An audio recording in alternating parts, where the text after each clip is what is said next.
Since 1964, the Mustang has been a Ford icon, but forget Bullitt and the roaring V8s of the past. There's a new Mustang in town, and it's like nothing that has ever had the name before.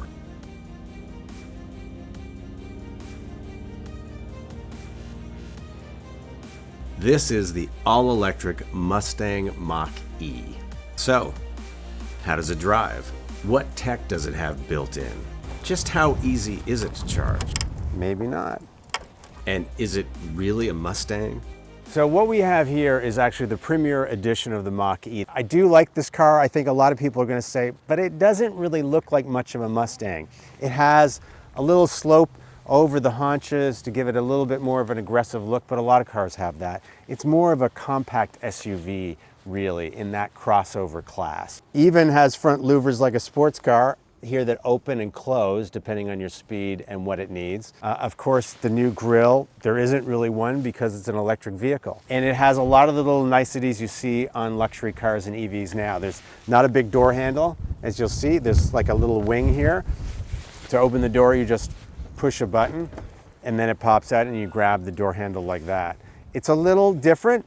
Well, this being an EV, of course, there's no engine in the front. Used the space to put in what is essentially a cooler space. You can put ice, food, beverages, whatever you want for your tailgate party right in the front here. It's designed to handle that, and you can clean it out later, no damage.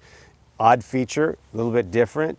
Usually people put golf clubs or something in here, but if you're gonna party, I guess, great little feature on the Mustang.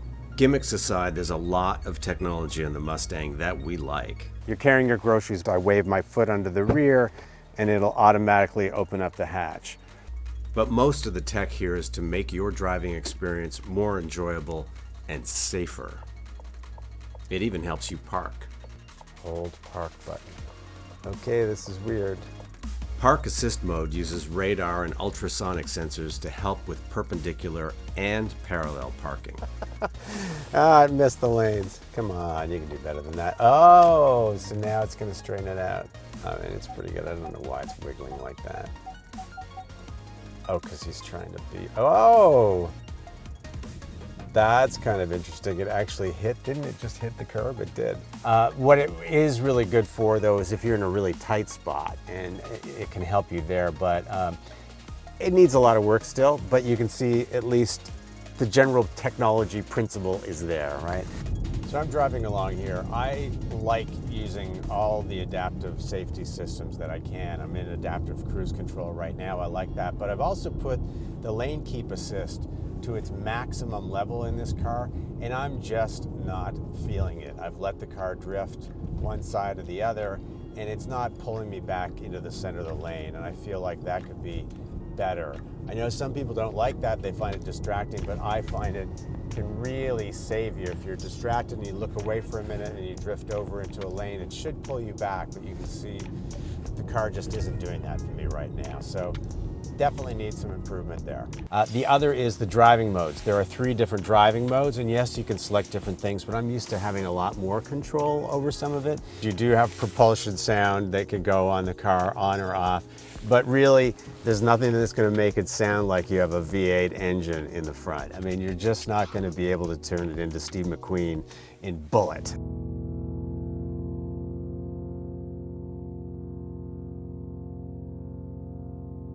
I think given the electronics and the software in the car, there's probably a lot more that you can do, and maybe in the future they'll allow you to do that. I should note it that there are available over-the-air updates. So some of this will change. So if you don't like something, maybe it's going to change 6 months from now. Don't get me wrong though, this car is fun to drive. One thing I have really noticed with the EV, and especially one that's kind of peppy and zippy like this, is how easy it is to go over the speed limit without being aware of it, because it's so quiet. When you put your foot down to pass somebody or do something like that, you're not aware of the fact that you're just zipping 10 or 15 miles an hour faster than you were in an instant. And because it's a very quiet interior, you can hear this cabin sound. It's a very solid, quiet cabin. You're not going to be aware of what you're doing unless you look down and see, oh, I'm way over the speed limit right now.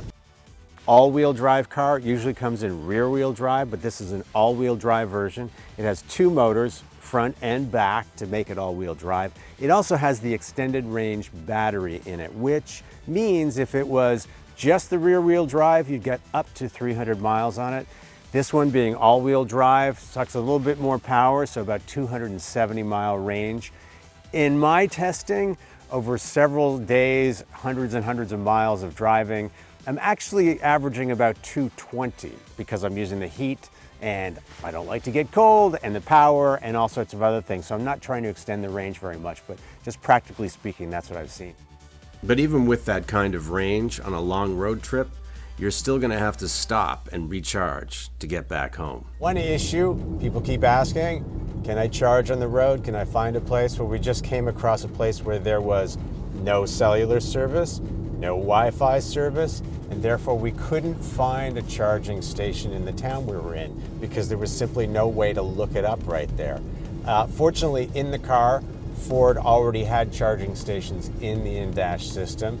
There was one listed, but again, it missed the closest one to us and is sending us back into Brattleboro to get to a charging station. So remember that, communications with these cars, you need a good Wi-Fi connection or cellular connection at least. So there are a lot of different ways to find a charging station. You can use different apps. Ford has their own. This is the Ford Pass app.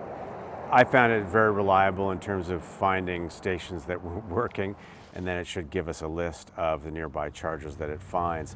Even though right now we don't have, again, a cellular connection. It's already apparently downloaded some, so it shows you ones that are nearby. Some of them aren't so close by. And turn everything off. And here we are, we found a station. Ta-da! Hooray! A typical fast charge to take you from, say, 20 to 80% of full power takes around 30 minutes. It takes the charger. So it's already ready. It's in the network that Ford uses, so that's great. It's got plenty of cables, so if you had to plug it in the back, that would also work. It's got two.